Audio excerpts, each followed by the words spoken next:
আসসালামু আলাইকুম। কেমন আছে সবাই? আমি ভালো আছি।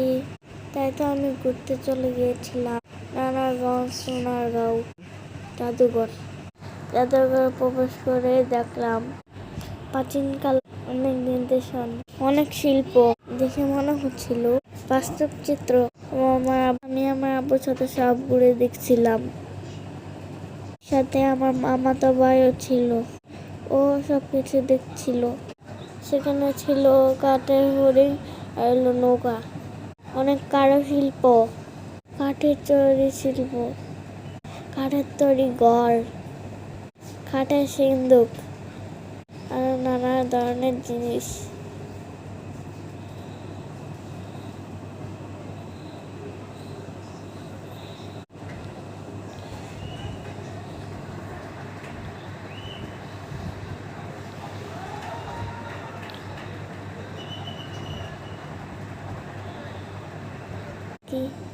সেখানে ছিল খামার কুমোর, বিভিন্ন জিনিসপত্রের দৃশ্য। খুব সুন্দর ছিল সেই দৃশ্য। শেষ।